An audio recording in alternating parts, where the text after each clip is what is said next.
Welcome back, dear friends. This is episode number 18. In the last episode, we could not complete the decision of the division bench reported in 2011 1 KHC 438 Kerala High Court Division Bench, GK Engineering Works versus St. John the Baptist Church. There the facts are: liability arose under a contract for construction of a building for the defendant church. Plaintiff was a contractor. He was a member of the church. He is a parishioner of the particular church. And money was assured to be paid, but it was not paid is the case.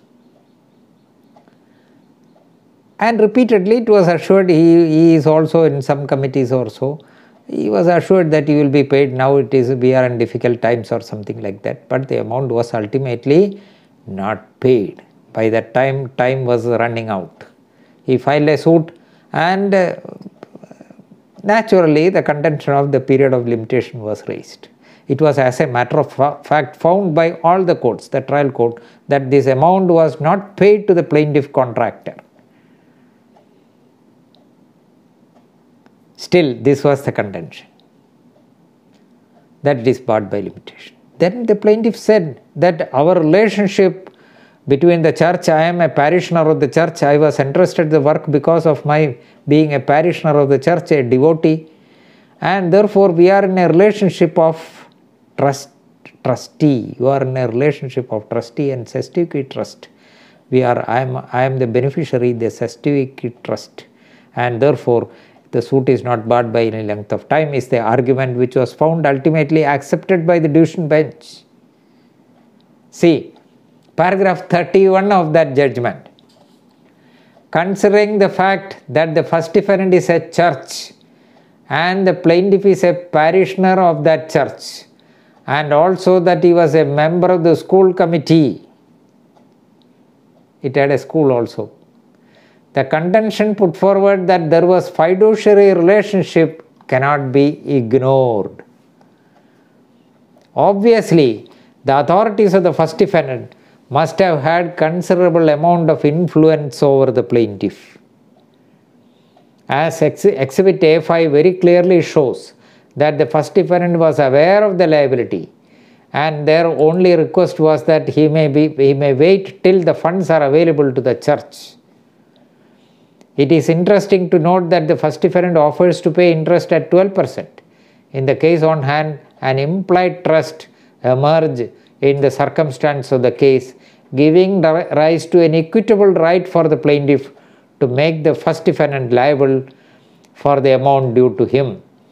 The concept of trust has quite often imported into the field of contract to get over the plea that only a party to the contract can sue upon it. Whatever that may be, the inquiry in such cases involves the interpretation of contract, the special circumstance of the case, and the position occupied by the respective parties. Applying the above principles, paragraph 32, it can be seen that in the case on hand, the appellant is well founded. Money due to him from the first defendant to the plaintiff was held in a nature of a trust, and since there is a fiduciary relationship, there is an obligation on the part of the first defendant to discharge the liability due to the plaintiff. If that be so, section 10 applies, is what the division bench held. So the various areas where section 10 is developed, it has grown. Another division bench decision, 2013 4 KHC, Kerala High Court cases, 748. It is reported in ILR also, ILR 2014 1 Kerala 327. Belsitta Vincent Gomez. Belsitta Vincent Gomez versus Vincent Gomez and others.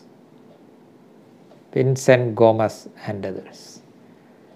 It is family courts, again all matrimonial dispute mainly. Husband contending that the wife purchased property with the money entrusted by him. Suit was for declaration of title and recovery of possession by husband. Question was whether it is barred by limitation. The division bench held that by the conduct of parties and also due to the fiduciary relationship, a trust is created between husband and wife. Wife, with the consent of the husband, acts as a trustee of the husband's property. Hence, Section 10 of the Limitation Act is attracted, and the suit instituted after the expiry of 3 years is not barred by time. Paragraph 31, the discussion. I am sorry, that is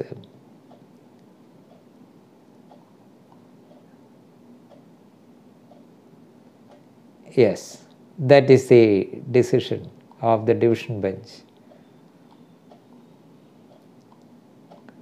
in Belcita Vincent Gomez. Now,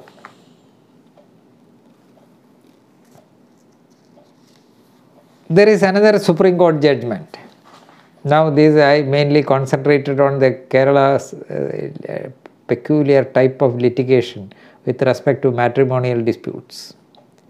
Where money is involved, all these disputes arise. The best thing to avoid is to have no dowry. Dowry is a menace. It can be eradicated not by law. Law is required, but by the culture. There are some pockets. I am going out of the subject, but because it is a subject which is otherwise important. There are some areas in Kerala itself where there is no dowry at all. You cannot talk about it. You cannot talk about the jewelry, money, payment, say property, etc. Then you will be out. Say, I belong to South Malabar. In our place, you can't speak of anything. Nothing, no condition. Whether you like it or not is the question. Family is like, done. And if you talk about dowry or ornaments or property, you are out. They will say, get out. That should be the culture. And you have heard about Lakshadweep. Lakshadweep, there are several islands which are inhabitable. Kavarati, Agatti, Bangaram, etc., etc. All inhabited by Muslims. All, only Muslims. Their Muslim counterparts in the state of Kerala, 99% there is dowry. But in Lakshadweep, there is no dowry at all. There is dowry. That is the amount which the husband has to pay to the wife. Not the female paying to the male. Not the bride paying to the bridegroom.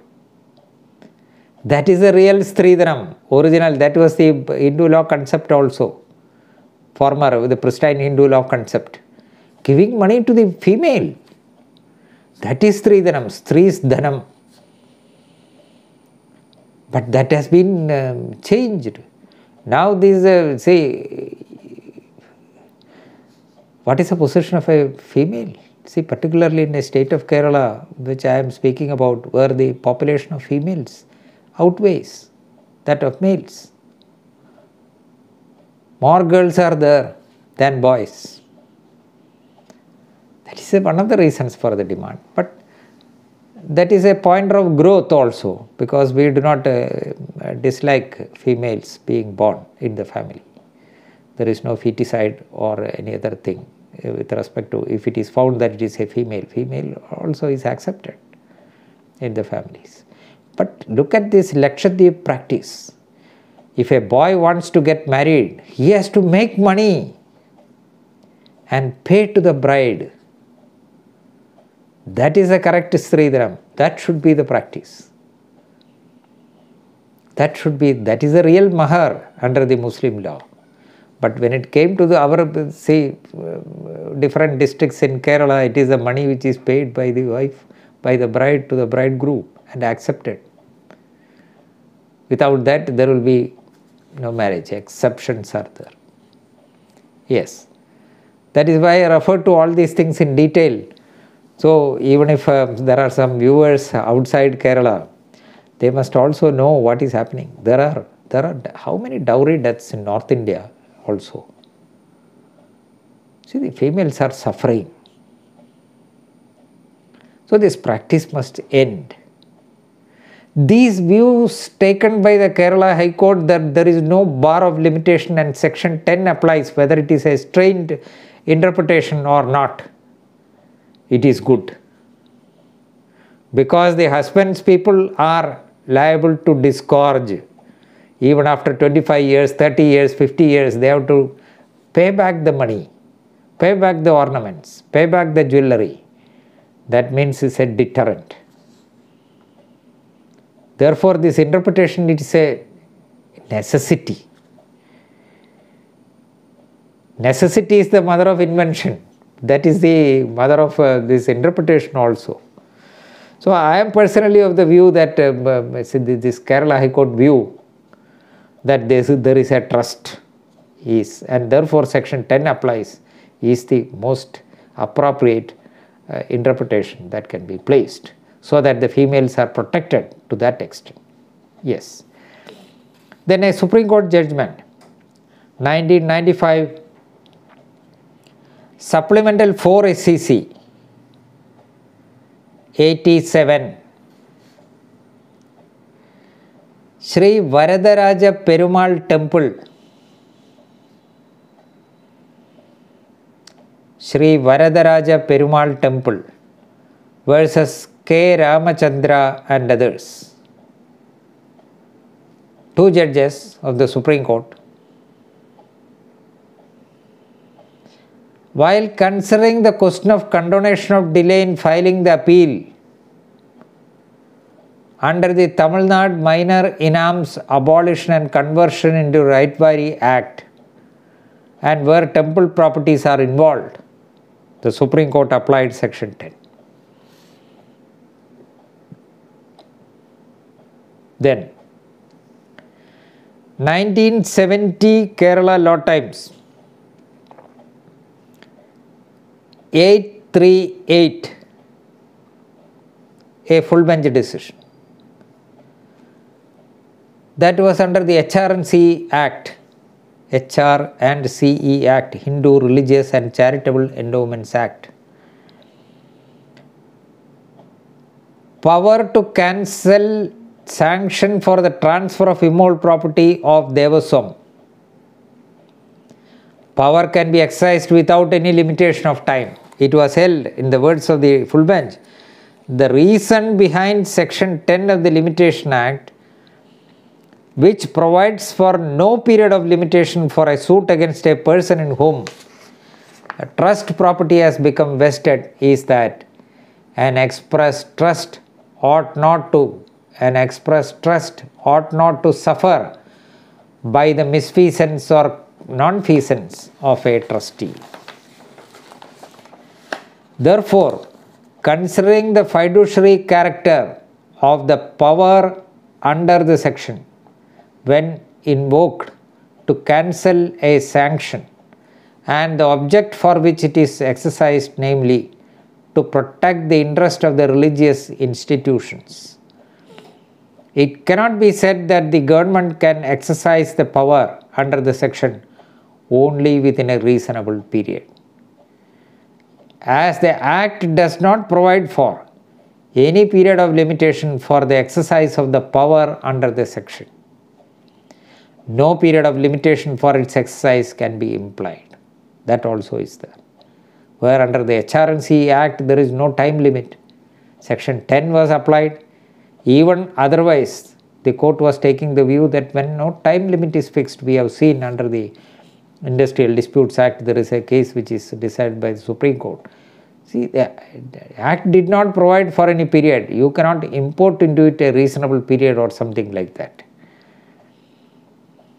Then the other decision, Swapna versus Thangavelu, I said, referring to the decision by Justice Varghese Kalliath, that is Chako versus Annamma. while referring to that decision, I said about Swapna versus Thangavelu, Justice Krishnamurthy's judgment, 1990, volume 2 KLT 604. And then Maniamma's case, 1989, 1 KLT 636, that is by Justice K.T. Thomas, Maniamma versus Abdul Razak, 406 IPC. The husband will be liable for breach of trust if he fails to return the cash or gold ornaments belonging to the wife.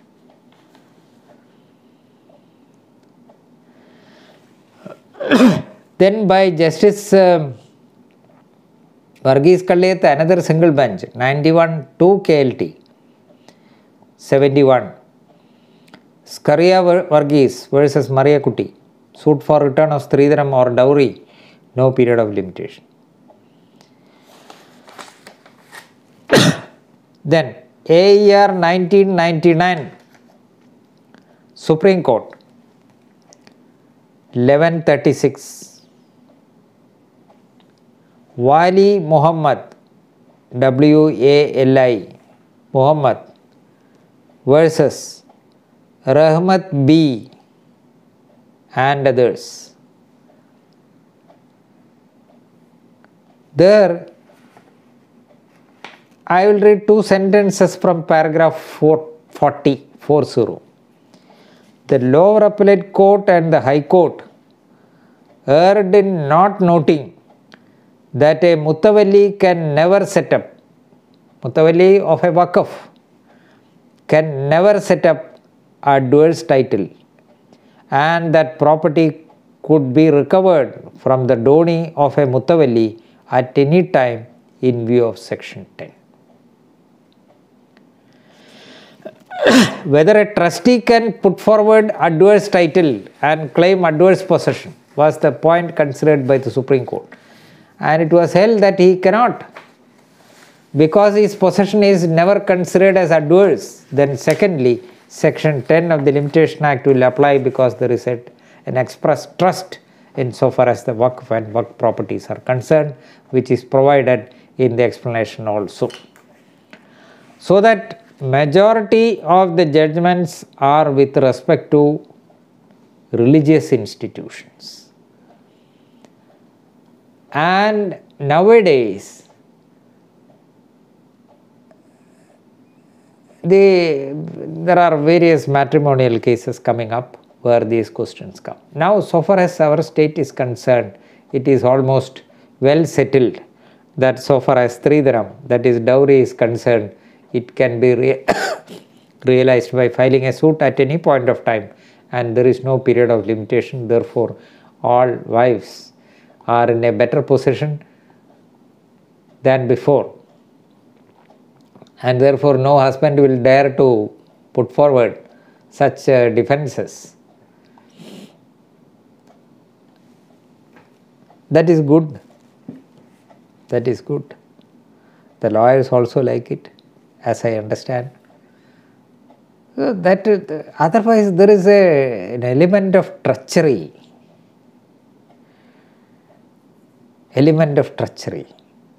See, if 3 years is the period of limitation, all right. A married B, a girl, got money, cash, ornaments, this, that, car, everything. He wants to grab that. Wait for 3 years.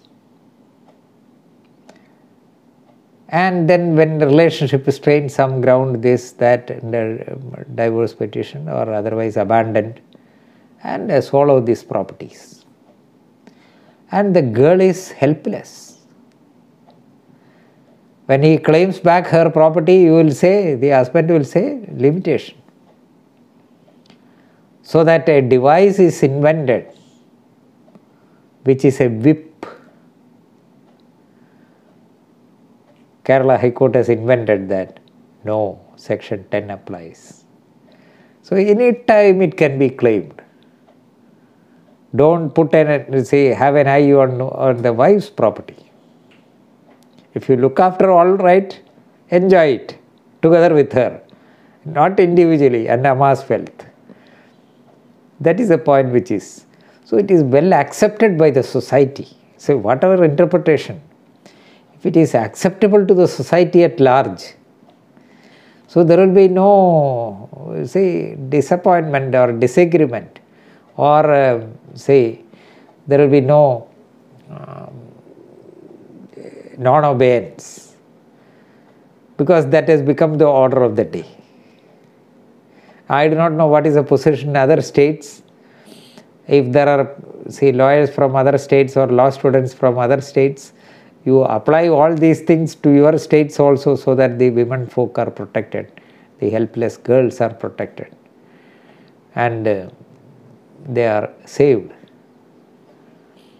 Yes. Now we will see section 11.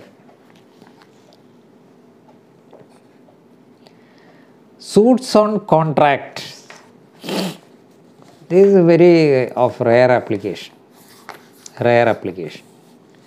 Decisions are also very, very rare. I could find only one Delhi decision. There are other decisions, but not Supreme Court. One Delhi decision, I thought that I will cite to you. Suits on contracts entered into outside the territories to which the Act extends.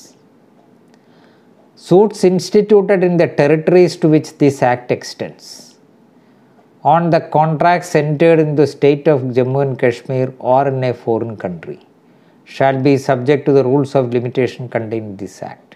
Jammu and Kashmir, there now after that 370 was taken away, there will be no difficulty.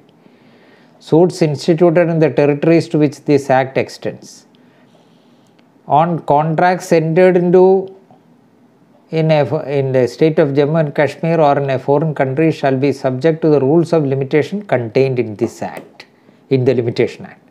So even if the contract is entered into in USA, if the parties are Indians, our citizens, and suit instituted in India, then our Limitation Act will apply. But there is an exception. 2. No rule of limitation in force in the state of Jammu and Kashmir or in a foreign country shall be a defense to a suit instituted in the said territories on a contract entered into that state or in a foreign country. The suit is instituted in India. Parties are Indian citizens. Contract is entered into outside India. Then no rule of limitation in force in the state of Jammu and Kashmir or in a foreign country shall be a defense. Nothing. Our Limitation Act will apply.